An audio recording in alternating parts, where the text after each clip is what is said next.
नमस्कार दोस्तों, मैं रवि श्रीवास्तव स्वागत करता हूं फिर से आपका आपके अपने चैनल फैक्ट नॉलेज में।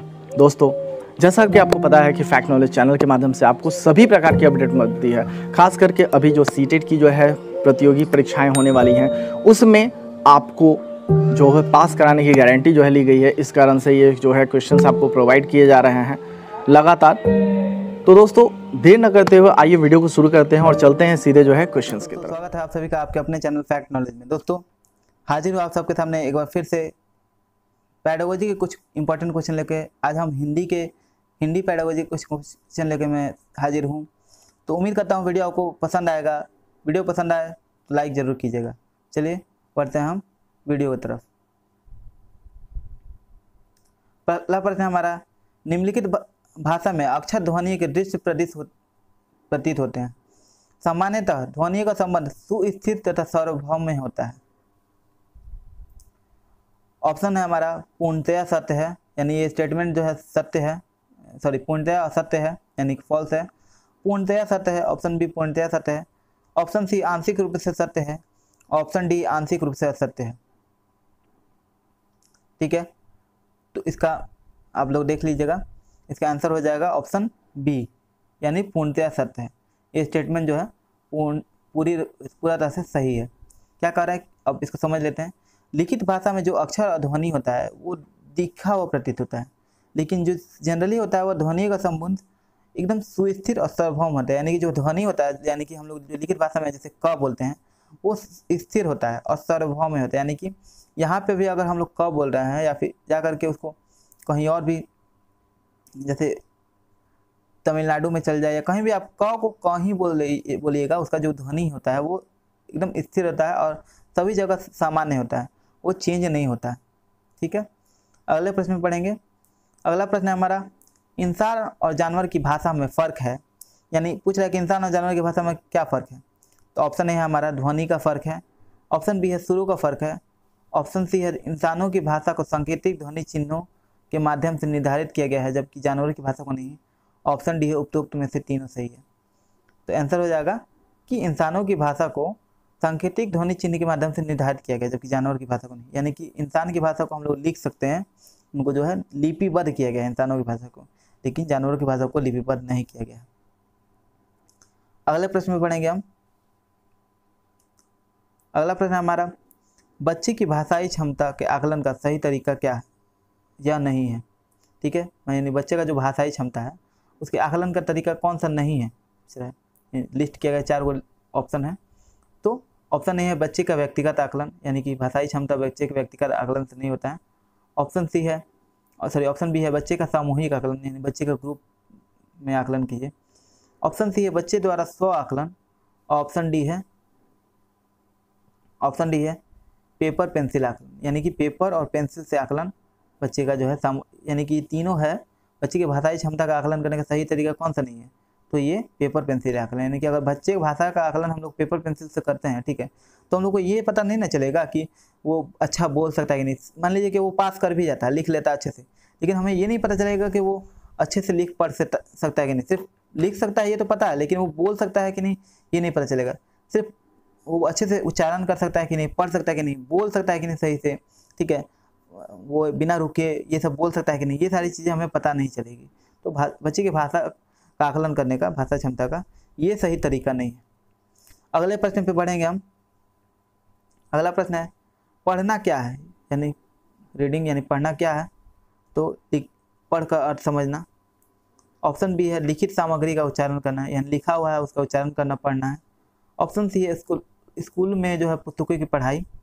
और ऑप्शन डी है शब्दों का सही अर्थ पहचानना, यानी कि शब्द हैं, जो भी शब्द हैं उनका लिखा हुआ शब्द का अर्थ पहचानना, यही है। तो पढ़ना जो है ये तीनों में से ही नहीं होगा। यानी पढ़ने का अर्थ हो गया ऑप्शन नंबर ए, यानी पढ़ कर जो है उसका अर्थ समझना। यानी जो भी चीज़ लिखा है मान लीजिए, उसका पढ़ के उसका अर्थ जो अगर समझते हैं तभी उसको पढ़ना कहेंगे, अदरवाइज उसको पढ़ना नहीं कह सकते हैं। ठीक है, किसी चीज़ को पढ़ लिए और उच्चारण, मान लीजिए लिखा हुआ है उसको उच्चारण कर दिए, तो वो पढ़ना नहीं हुआ। जब तक उसको पढ़ के उसका अर्थ समझ नहीं लेते हैं, वो पढ़ना नहीं होगा। ठीक है, और सीखना कब नहीं होगा, जब तक उसकी वजह से अपने व्यवहार में परिवर्तन ना हो, वो सीखना नहीं कहलाता है। अब आप अगला प्रश्न देखते हैं।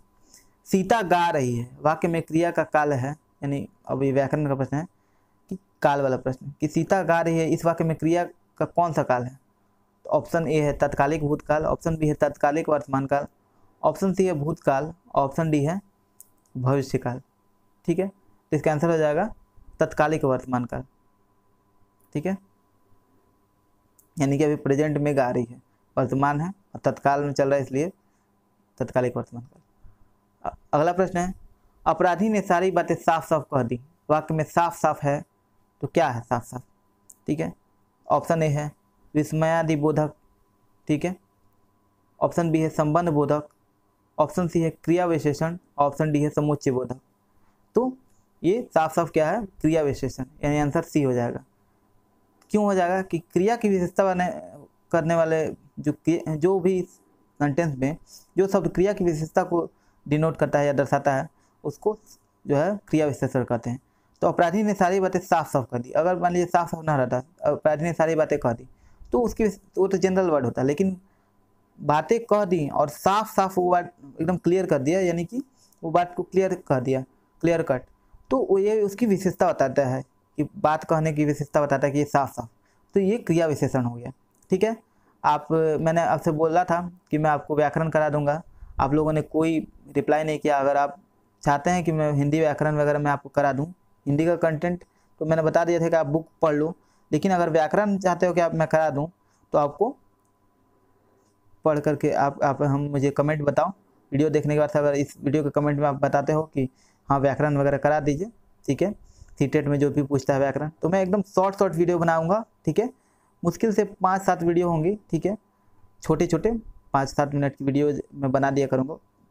ठीक है, और आप उसमें आपको अच्छे से समझा दूंगा, उदाहरण वगैरह दे दूंगा। इसके अलावा मैं कुछ आपको, जैसे मैं आपको पता है कि वीकली हम लोग टेस्ट लेते हैं, तो मैं वीकली टेस्ट ले लिया करूँगा, जिसमें आपको अगर मैं मान लीजिए कि अलग अलग सब्जेक्ट का करा रहा हूँ, तो आपको पता होगा फिलहाल तो हम लोगों ने पेडागोजी का लिया था, लेकिन जब मैं वीकली टेस्ट लूँगा तो इससे क्या होगा कि आपको सभी सब्जेक्ट का मिक्स क्वेश्चन तैयार करूँगा। जो भी मैंने, देखिए टेस्ट में मैं क्या करता हूँ कि आपको जो भी मैंने कराया है उसी में से प्रश्न पूछता हूँ, ताकि आपकी लर्निंग कितनी हुई है ये हमें पता चल सके। क्योंकि पता है कि लर्निंग करने का क्या कारण है, ताकि शिक्षक अपने पढ़ाने के तरीके में अब कहाँ कमी रह गई है, अपने में कमी क्या रह गई है, ये पता कर सके। ठीक है, तो मैं पता कर सकूँगा कि मुझे अभी और कितनी मेहनत करनी है, क्या चेंज करूँ, क्या मॉडिफाई करूँ, जिससे आपकी लर्निंग और अच्छे से हो सके। ठीक है, अगले प्रश्न में पढ़ेंगे। अगला प्रश्न हमारा, एक पद या वाक्यांश या उपवाक्य का संबंध दूसरे पद, वाक्यांश या उपवाक्य से जोड़ने वाले अव्यय को कहते हैं। ऑप्शन ए है समुच्चय बोधक अव्यय, ऑप्शन बी है विस्मयादि बोधक अव्यय, ऑप्शन सी है क्रिया विशेषण, ऑप्शन डी है अप्रकट अव्यय। तो आंसर हो जाएगा इसका समुच्चय बोधक अव्यय। ठीक है, यानी कि एक वाक्य को दूसरे वाक्य से जोड़ने या एक पद को दूसरे पद से जोड़ने को जो अव्यय जोड़ता है उसको समुच्चय बोधक अव्यय कहते हैं। अगले प्रश्न में बढ़ते हैं, बहुवचन किसे कहते हैं? ऑप्शन ए, शब्द के जिस रूप में बहुत का बोध होता है, बहुत ज़्यादा मैनी का बोध होता है, उसको बहुवचन कहते हैं। ऑप्शन बी है, शब्द के जिस रूप में वस्तु या प्राणियों की संख्या का बोध हो उसे बहुवचन कहते हैं। ऑप्शन सी, शब्द के जिस रूप से किसी की जाति का बोध हो उसे बहुवचन कहते हैं। या ऑप्शन डी हो जाएगा, शब्द के जिस रूप से एक से अधिक व्यक्ति या वस्तु का बोध हो उसे बहुवचन कहते हैं। आंसर हो जाएगा हमारा डी, यानी कि शब्द के जिस रूप से एक से अधिक व्यक्तियों या वस्तुओं का बोध हो उसे बहुवचन कहते हैं। जरूरी नहीं कि बहुत सारे लोग का बोध हो, एक से अधिक है यानी कि वो बहुवचन है। ठीक है, अगला प्रश्न हमारा, वीर का स्त्रीलिंग है, तो वीर का स्त्रीलिंग क्या है? वरांगना, वीरवती, ऑप्शन डी सी है वीरांगना, ऑप्शन डी है वीरावती। आंसर हो जाएगा हम लोग का वीरांगना। वीरांगना जो है वीर का स्त्रीलिंग है। या फिर ऐसा भी पूछ सकता है, देखिए इस क्वेश्चन को अगर मान लीजिए कर लिया आपने, तो एज इट इज क्वेश्चन जरूरी है थोड़ा ना पूछेगा, आपसे ये भी पूछ सकता है कि वीरांगना का जो है पुल्लिंग क्या है। ठीक है, ये भी तो पूछ सकता है ना, वीरांगना का पुल्लिंग क्या है, तो वीरांगना का आपको पुल्लिंग याद रखना है, वीरांगना का पुल्लिंग वीर है या फिर वीर का वीरांगना है। ठीक है, या फिर ऐसा पूछ देगा कि निम्न में से कौन सा 4 को पुल्लिंग शब्द दे देगा, 3 पुल्लिंग शब्द दे देगा, 1 स्त्रीलिंग दे देगा, बोलेगा इसमें से जो स्त्रीलिंग है उसको छाटिए। ठीक है, तो ये ऐसा भी क्वेश्चन दे देता है। अगला प्रश्न है, दाता का स्त्रीलिंग शब्द क्या है? ऑप्शन है हमारा है दाती, ऑप्शन बी है दात्री, ऑप्शन सी है दात्री, ऑप्शन डी है दात्री। चारों दात्री ही हैं, लेकिन आंसर जो है ये वाला दात्री हो जाएगा, यानी त जिसमें इस्तेमाल किया जाता है वो वाला दात्री। तो दोस्तों यहाँ पे हमारा प्रश्न समाप्त होता है। उम्मीद करता हूँ कि वीडियो आपको पसंद आया होगा। वीडियो पसंद आया हो तो वीडियो को लाइक कीजिए, और चैनल पे अगर आप नए हैं तो सब्सक्राइब करने के बाद से बेल आइकन को भी दबा दीजिएगा। वीडियो को ज़्यादा से ज़्यादा शेयर कीजिए अपने दोस्तों में, अपने रिश्तेदारों में, परिवार वगैरह में, ताकि ज़्यादा से ज़्यादा लोग इससे जुड़ सकें, ताकि मैं आपके लिए और अच्छे अच्छे कंटेंट तैयार कर सकूँ। उम्मीद करता हूँ वीडियो पसंद आया होगा। मिलता है अगली वीडियो में, तब तक ले इजाज़त दीजिए। नमस्कार, जय हिंद, वंदे मातरम।